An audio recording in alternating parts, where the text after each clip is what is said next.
So my name is Nina Collins. I'm 52. I live in Brooklyn. I was born and raised in New York. I went to Barnard, an all-women's college. My background is in book publishing. I started a community called What Would Virginia Woolf Do, which is a dark joke because Virginia Woolf is a famous feminist writer who killed herself in her 50s. And when I was 46 and feeling the beginnings of perimenopause and feeling worried about being irrelevant and unsexy, and my kids were leaving and my third-ish marriage was failing, I created this group called What Would Virginia Woolf Do as a kind of like joke, like should we all just walk into the river with stones in our pockets? And that became a community that eventually became called The Wolfer and eventually merged, was sold to Revel, this new platform where we are. I'm very energized by community and by women's stories and women's lives. I only read books by women. I've always been really interested in older women since I was young. I was very close to two of my two grandmothers. My mother was a kind of famous Black writer, filmmaker named Kathleen Collins. And I have 4 kids who are all in their 20s. So I'm an empty nester. And I think that's it about me. I'm the chief creative officer at Revel. So I do programming and content and really, really love it. Love being part of a startup. I'm having kind of like a career renaissance in my 50s. Totally new career. Never thought I would work in like marketing and partnerships. I think it's kind of funny. Oh, and I'm also the board chair of the Brooklyn Public Library. So what I should say, I know a lot about certain things that you can ask me. I know a lot about sex. I've become a little bit of a middle-aged sexpert just because I've worked with all these women in these communities. I know a lot about divorce because I've been divorced a bunch. I know a lot about raising teenagers because I had 4 and I've had stepchildren, and I always say about parenting, I've almost experienced everything. I feel like I've not had a miscarriage, but I have had kids arrested, and I've dealt with a lot. I've dealt with all the things. So I'm good on that subject. I'm pretty good on therapy in general because I've had a lot of therapy. I had like 10 years of almost 3 times a week therapy through my 40s, which I really needed. My mom died when I was young, and that was super traumatic. Yeah. So those are the things I think I'm really, really good on. But basically all things women, I think I'm pretty good on. Yeah. All right. What about you, Jackie? Oh my goodness. So Jackie MacDougall, host of the Grown Ass Woman's Guide. I grew up in Boston, as I mentioned, the 11th of 13 kids. So wow. I have 7 brothers and 5 sisters. I call myself a walking talk show because if a talk show was looking for a topic, they would just like, Jackie, what do you have this week? Because I have the BRCA gene. I don't know if you're familiar. My mom died when I was 3. So you and I have that, both of that, have that experience. I have a child with autism. I'm familiar with chronic diseases, with transgender challenges, parenting 3 teenage boys. Oh my gosh. So many other things. Do you have a transgender child?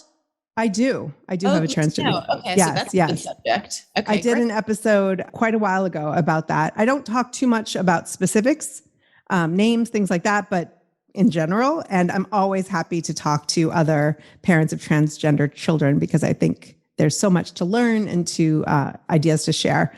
I have been married for almost 20 years in a few months. And so I can definitely talk about the challenges of long-term marriages and especially when the kids have special needs and circumstances. Definitely talk about that. Big families. I was raised by a nun. My dad got remarried after my mother died of breast cancer. She adopted the first 11 of us. And so I have 2 half siblings. So that was interesting. So between the 2 of us, we have experienced a lot of life. My background is television, creating content for women. So I've been doing that professionally since my 20s.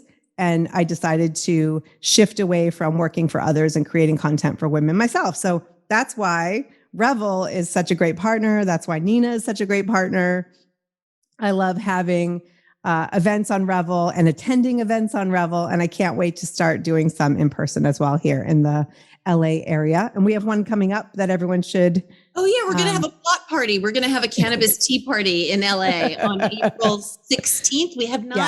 We've not created the event yet, but it's going to be really fun. I'm staying at a house in Los Feliz. A wolfer actually offered me, we're doing a house swap. She's coming to Brooklyn. I'm going to LA for 2 weeks and we're going to have a a big pot party. It'll be really fun. So look out for that. We also have some questions already. Well, we have 3 questions already that we should get to. And then what we're hoping, I think we'll read out the questions, and you guys should ask questions in the chat and ask anything. Nothing is off topic. I'm very comfortable talking about anal sex, which I don't do. Like literally we can talk about anything. Money. Oh, I'm also very good on money, financial subjects. I have a lot of experience. Like I've run 3 businesses. I divorced a hedge fund guy. I'm quite good with money.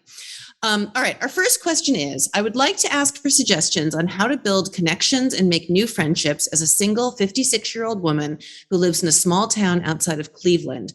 The whole empty nest thing has been hard to navigate, and I'm struggling with how to build a support network.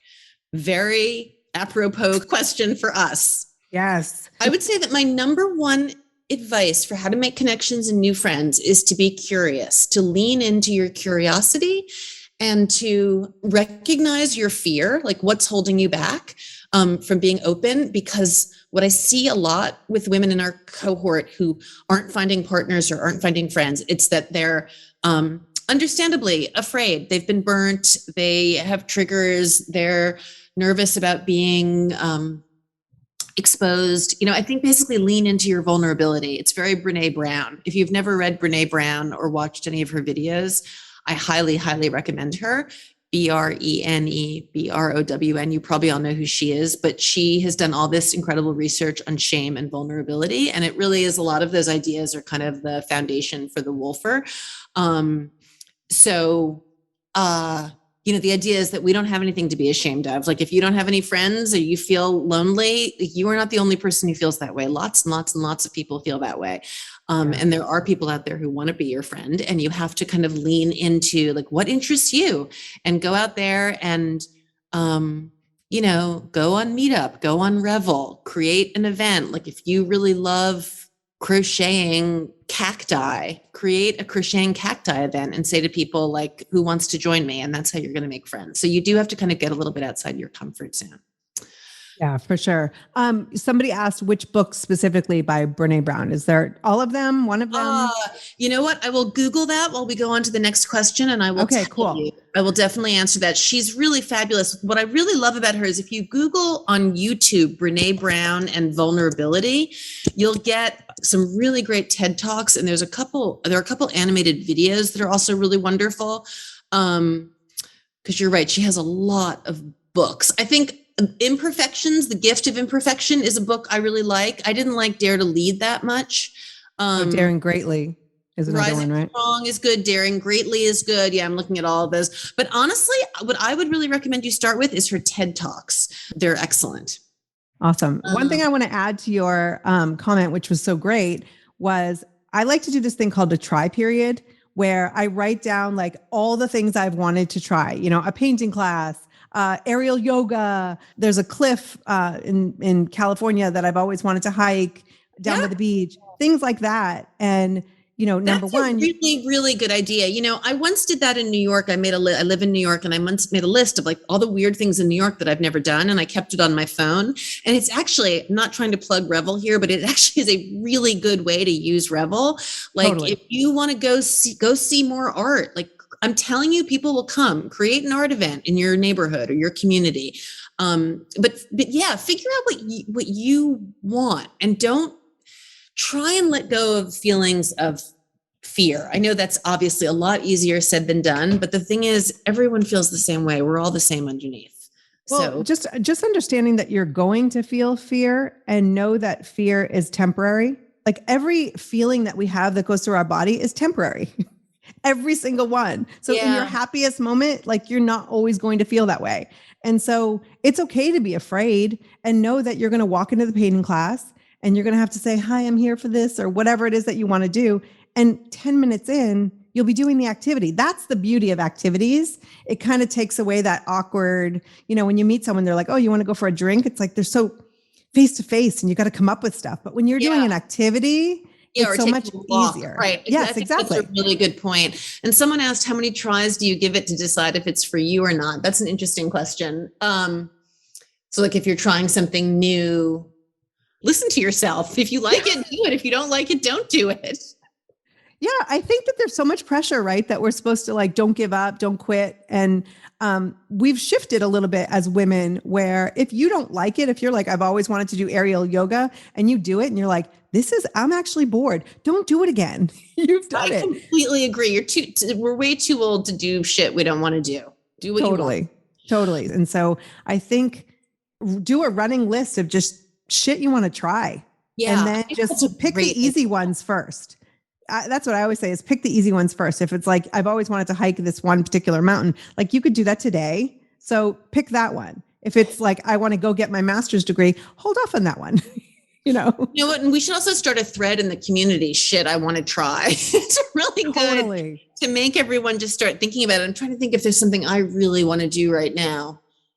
I've been so busy working lately. I can't think of anything, but feel free to write in the chat stuff you want to try because it's a really good exercise. I love that, Jackie. Totally. All right. Another question is about thongs.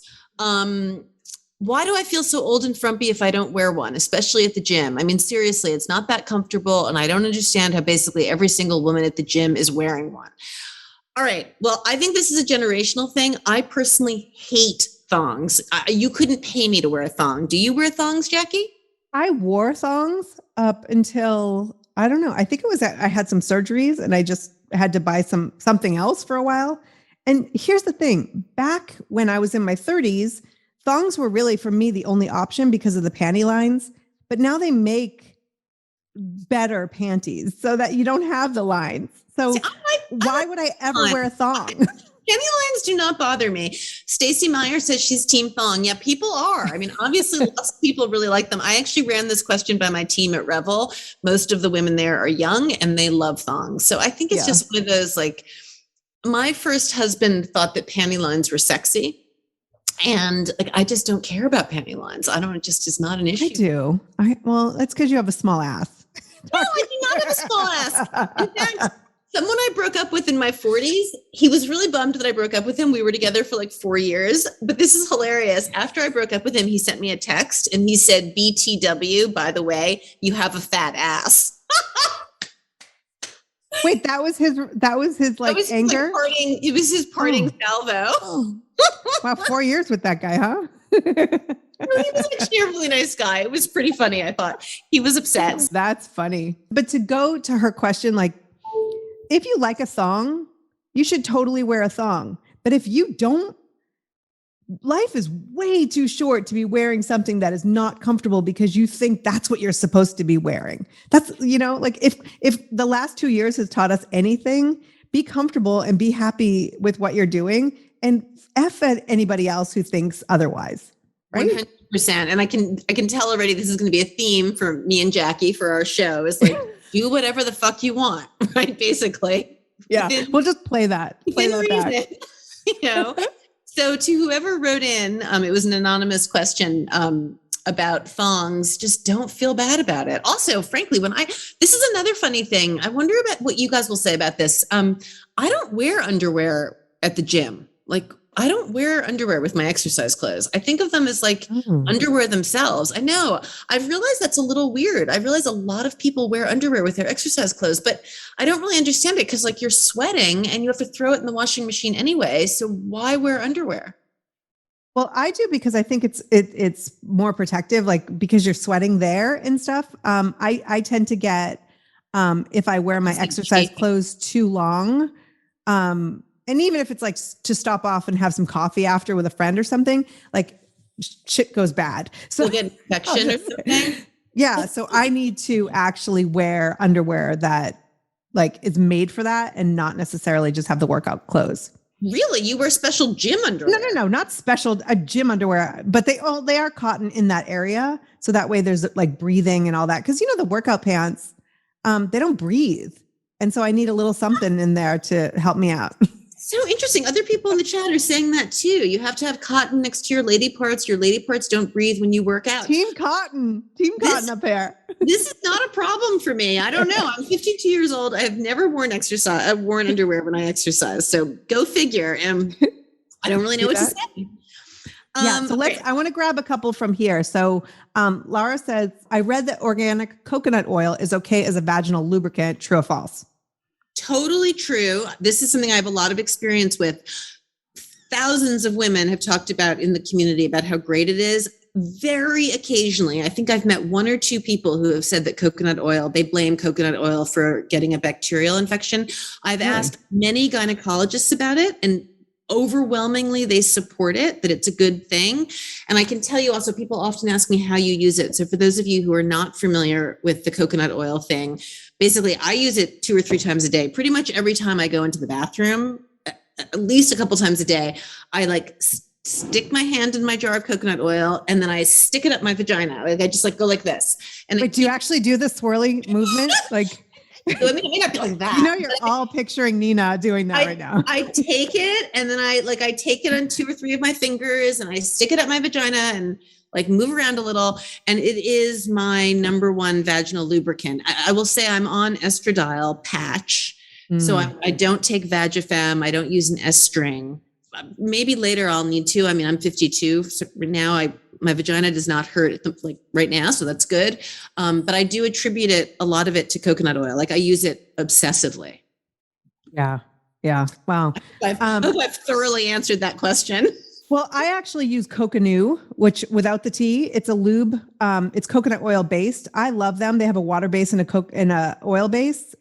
Because I am, if you haven't figured out by now, my lady parts are sensitive, and so a big vag. It's not that big. I just, squeeze it in. Sorry. If you could only see the your elbow, I don't there's my a entire problem. arm up there. No, it's like maybe it's 2 fingers. I swear, it's normal sized. Wait, what is this product called, Jackie? Anyway, it's called Coconut. It's like the word coconut without the T. I think I have a coupon code. This is not to sell it. If you want it, email me or in the chat. I can put the link by the end. But it has oil-based or water-based, because let's be honest, also, people may not know with toys, you're supposed to actually use a water-based lube so it doesn't ruin your toys. Yeah. So that's true, right? Silicone lubes are not good for, My favorite silicone lube, I guess it is Uber Lube. And I do use it with my toys, even though you're not supposed to. Oh, you're a rebel. I know, I'm not much rebel. Reveler. Well, just because, sometimes I use coconut oil with my toys, but I basically use whatever's around. Yeah. In the moment. In a pinch. Yes. In a pinch. I know you have more questions. I just want to read some comments too. So Deanna says, feeling non-desirable at my age and with chronic illness, would love some support, I think a lot of women are feeling that, whether chronic illness, that certainly adds to it. Doing shit for you, Deanna, I cannot recommend enough. Like saying no to other people and just sometimes even a half an hour a day, just do something that's for you. And, I'm sure that I have people in here that will comment, Jackie, well, you should do that too. Yes, I should. But I think as a group, we should all commit to 30 minutes a day doing something that is strictly for us. And I think that's a good start. But Nina, what do you think? As for feeling undesirable,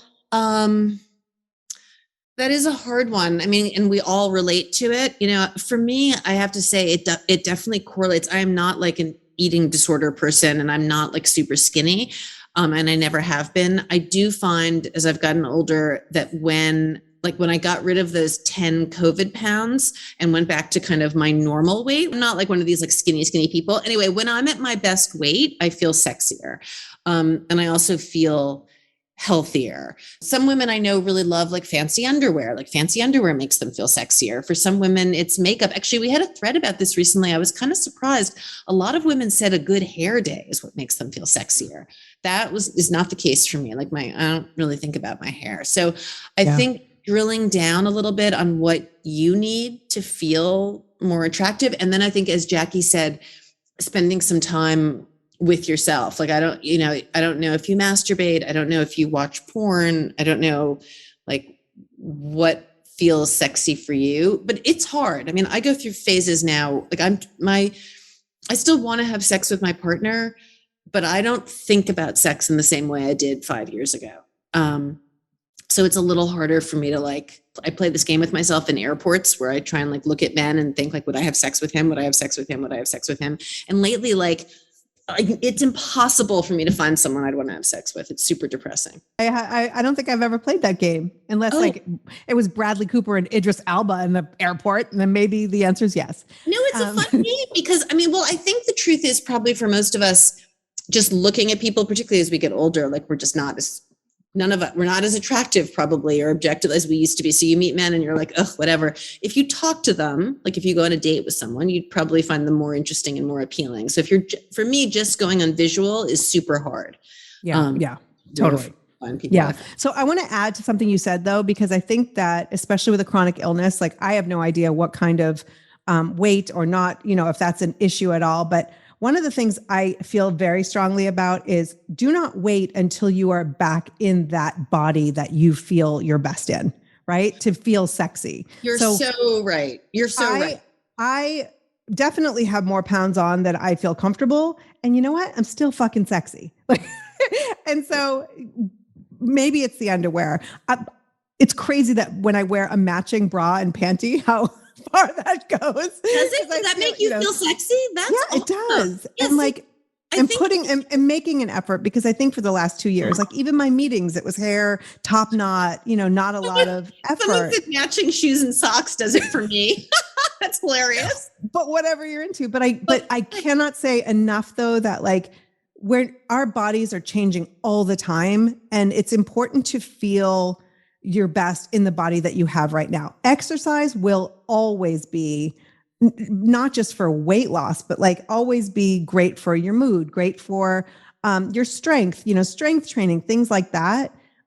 Even if it's just like low weights, but I do believe in the power of exercise, but I also believe in the power of not waiting until everything's in order so you can then feel desirable. I think that's a really excellent point. And I'm sorry, I definitely was not suggesting everyone needs to lose weight. And actually there's a wolfer, a member of the community who I adore, who for the last like 5 years has been saying to me, when I lose 50 pounds, I'm going to start dating. And I keep saying to her, that's crazy. Just get out there. But I think we each do have to figure out what's going to make me feel attractive. Like wearing matching bra and panties does nothing for me. To me, it represents making an effort for like how I put myself out there. No, I think it's a great, I'm sure for lots of people, I do really love a really pretty nightgown. That is something that I love, like a little kind of like lacy nightgown. Oh my God, we have so many questions. Here's another one. Hello, do you have any recommendations for dating someone who has kids and hopefully becoming a step parent? My partner has 4 amazing kids, ages 4 to 14. My God, that's a lot. Who haven't had any contact with their mom for the past 3 years and who I've spent some time with. First of all, I just want to say kudos to you for considering taking that on. That is a lot. I do have lots of advice about step parenting. Okay, I will say that if these kids are 4 to 14 and they haven't had any contact with their mom for 3 years, on the one hand, that might make things a little easier for you because sometimes competing with the mom or being compared to the mom is really hard. On the other hand, there's going to be trauma there. That's horrible that they haven't been in touch with their mom in 3 years. I hope there's a budget for therapy for everyone. I think step parenting is super, super, super hard. And it's one of the things that people are not that honest about. I think it rarely is the fairy tale version of it. I mean, it's amazing that you seem like you're probably excited about this and want to take it on. And I really applaud you. And I have a stepchild relationship now. I'm not married, but my boyfriend has 3 sons and the youngest is 17. And I really have a nice relationship with his sons, but having had a bunch of step parent experiences, I have approached this one in a very hands-off way. I try not to give advice. I try not to, I feel like in this case, they have a mother. I try and just be like a friend, basically, like a nice person in their life who's interested, but not too hands-on. In your case, ages 4 to 14, and they don't have a mom, you're going to be really hands-on. I would say get a therapist to help you because it's hard. It's just not easy. And I will add, as someone who had a new parent, a new mother at 4 years old, and who has I adopted my son, my youngest at 1.5 years. Be patient with yourself. Bonds take a while to create. And so I can imagine if you go into this and you become that mother figure, that there are going to be days that you regret it. There are going to be days that it's hard and it might not feel worth it. And I just think bonds happen naturally and bonds take time. And for one person, you can look at somebody else who's doing it and it may seem like, oh, 3 months later, they're, that perfect little family on Instagram. But it takes a long time. And an expert said to me when we were going through the adoption process that bonds happen when a child has a need and you meet that need. And so even when I was changing my child's diaper, I was, feeding them, that's where the bonds happen. So even if for a while you're just going through the motions of the care and being kind and loving and taking time for yourself, just know it's a journey. So don't expect that it's going to be this perfect happily ever after. Because I think it's dangerous. The messages sometimes that we get, it just all falls into place. So just wanted to add that. I really love that bonds happen when you satisfy a need. That's like really interesting. Sorry about my dog. The dog agrees. But I will also say that you're entering into another culture, right? Like kids in a family, they have their own culture. And so I think often as a stepmom, inevitably you're going to have moments of alienation. And I agree with Jackie. It takes a long time and you should be patient with yourself and try and step back when you're in moments of doubt instead of don't always lean in. Because I think sometimes people you need to protect your boundaries a little. It takes time and you need to be patient on both sides. So good luck to you. Yeah. Oh, Kim added, just because you're the primary woman doesn't mean you have to step in as mom. Being loving, patient, kind, showing healthy communication, coping, not just to kids, but to yourself. Yeah. Thank you. Agree. That's completely right. I completely agree. All right. Let's look for some other questions in here. So how do I get interested in making money again? When I stopped working in design for books and didn't get into the web. But I love taking classes. I don't have to earn money after my father died and others are taking care of my expenses on the house. I would force myself to make art. The only thing I'm really good at, I think, if I do it, but I need to deal with clutter. I don't feel sexy. There's so much here and I don't have a partner, but I'm enjoying this talk. But when it comes to getting back into making money, right, Nina, you talked about the fact that you're good at this. I think that there are a lot of things that we do that can be revenue generating activities, but what would you say? I wouldn't say I'm necessarily good at making money. I'm good at managing money. Okay. I would say it's an interesting question. How do I get interested in making money again? It's very satisfying, right? To earn your own money and to be able to save money and to provide for your kids. I don't know if this particular person has anyone she's providing for. It sounds like you're in a lucky situation that your expenses are taken care of.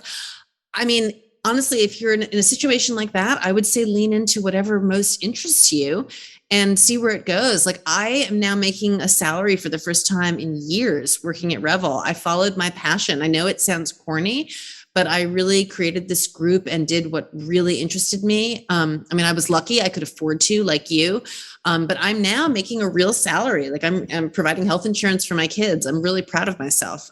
So I would say, again, and we're going to have recurring themes here. Try to not be afraid. Identify what's keeping you from trying to earn money, and lean in, if that makes sense. Yeah, and also if you have a background in design, there are probably a local community college, online courses. You could be moving into the online space, the web, designing other things. Or if you don't want to do that, you could still design physical materials, things like that. If you're already in that field. And you could also learn new skills. I have to say, I've learned so many things in the last few years that I never in a million years thought I would learn. I know how to use MailChimp and I'm getting better at metrics, and it's really good for the aging brain. I'm really pleased with myself that I'm pushing myself. Right. I want to go back to the stepchild subject for one more time though, because another question said, what about if his kids are in their early 20s and more independent? Yes, that's a million times easier. A million times easier. I think stepkids, once they're out of the house, can be, it's much easier, I think, to have it be a real pleasure, because they're also old enough that they're not constantly comparing you to their mother. I just think there's more help. Someone says she needs help designing her kitchen. I'm not sure we can help with that. That's the last question here. That's awesome. I'm just looking at some other stuff. Reunited with college girlfriends. She's retiring and wants to buy a house together and split it to live in our own space. I know you've been talking about this lately. Question, scary buying a property together. What's the question? Are you wondering if you should? Buying property together at this age is kind of scary. I mean, I definitely think you should have a prenup. You should have an agreement for what happens if you break up. And often when you're buying property together with someone, what I did with my last marriage, so I keep referring to all my marriages. I haven't been married 20 times. I had a green card marriage when I was very young, like 18. And then I was married to the father of my kids for 16 years. And then I had a third marriage for 3 or 4 years to this sexy alcoholic that went very bad very quickly. But in that marriage, because I was in my 40s, he was in his 50s, we had a very clear prenup that said that if he moved into my house, we didn't buy something together, but it said, like, if I die, it was very clear. It was like, if I die before we've been together for 5 years, he had to just move out and the property would go straight to my kids. If we'd been together more than 5 years, he could stay in the property until he died. So you have to really think it through to the nth degree. Wow. So if you buy something together, you have to think through who's going to buy it out from the other. Are you going to have a right for each person to buy it out from the other? Or are you going to agree that if you break up, you just sell it? You have to really figure that out, which is one of the reasons you might not want to do it. And someone in the chat says co-housing Google search, lots of good tips. There's actually a site also called Silver Nest. It sounds like when you say girlfriend, college girlfriend, I'm assuming you mean it's a romantic situation. And I assumed a friend, and who knows? Who knows? We're not sure. I will say I did a great interview last week with a company called silvernest.com, which is a co-housing. It's kind of like Golden Girls. It's a site dedicated to help people live together. And they do have a lot of great resources, and they have leases and they tell you what to think through. So that might be useful. Yeah. And speaking of Golden Girls, Nina and I recently did an episode together of the Grown Ass Woman's Guide. And we talked about Revel and all of this. And we had a little debate. Who would you rather be friends with, right? The Golden Girls or the Sex and the City girls? Sex and the City. So you have to put that in the chat. Oh yeah. Tell us what you like better, because I had actually I've watched Golden Girls, but not much. So now it's on my to-do list. I still haven't done it since that conversation. And I love Sex and the City. I'm an unabashed, just absolutely love it. I mean, right. I know the problems, but anyway, so yeah, we'd love to hear your opinions on that. I asked in in the Grown Ass Women's group, and they were all Golden Girls. Most of them were Golden Girls. One question we have is, what's your best advice for a 60-year-old starting a business? That's a good question. What is the business? We don't know. It's a question from Maria. I don't know if she wants to give us a little more information. Yeah, that would be awesome. I mean, my number one thing would be networking. Really reaching out to everyone who you think might be able to help you, both to market it, to promote it, to give you design advice, to give you feedback on the way you're presenting it. A recurring theme with me, kind of curiosity and stepping outside your boundaries, like make sure you're really reaching out, because it's hard to do those things alone. Agree. This is actually the episode that I dropped at midnight last night, is all about starting a business like in today's climate. And so it's so fresh in my mind. But what is the product? It needs to be something that people need and want, especially want. And so, a few years ago, it'd be like, oh, I'm just going to try this thing. I'm going to start this business. And we've seen that things have really shifted over the past couple of years. And so is it a brick and mortar business? Is it something that's going to require, people come in and all of that? And so I think it's really important to create something that truly people want, and not just create a business because it's what you want. And that sounds really unsexy and not fun, but it should be something that you want, of course, but definitely that other people want if you want this to be a long-term success. Yeah, well, that's for sure. Proving that there's a need for what you're coming up with. Kim says something great in the chat. She says it's really important to be proud of your business, being comfortable bragging, which I think is a really good point. And it also kind of speaks to, again, doing something you really, really believe in, because starting a business is super hard. So you have to feel, you have to kind of feel it in your bones. I agree. Christine says, I don't want to live with anybody, LOL. And Christine, I hear you.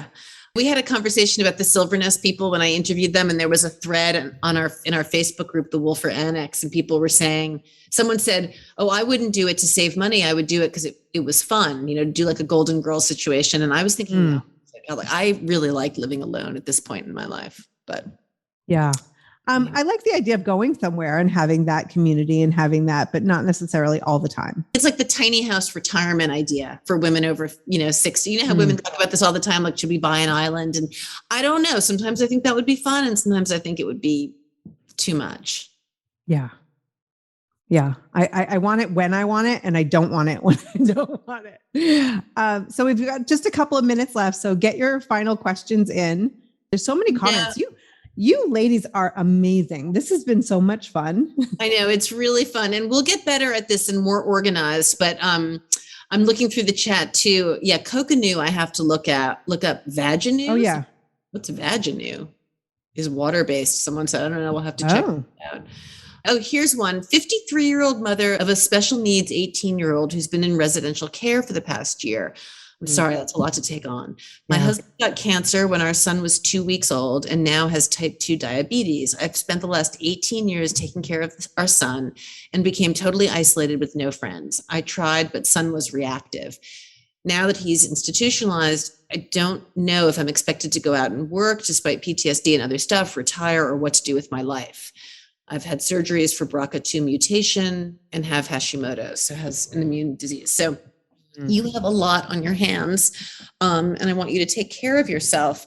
I would hope that now that your son is getting the kind of care that he really needs, and you're only 53 years old, you're young, there's really time for you to explore what interests you and find some friends. I would really recommend, this is to Betsy, that you, I hope you use Revel and platforms like Revel to reach out and pursue your interests and find people who share them. I don't know if you like to read, if you want to join a book club, if you like to hike and you want to create a hiking group, if you want to explore watercolor. I mean, all these things sound cliche, but it definitely sounds like you have spent 20 years doing intense caretaking, and it must be very hard to figure out how to create new boundaries and some time for yourself. Absolutely. And there's one thing that really stood out to me in that question or comment is the word expect.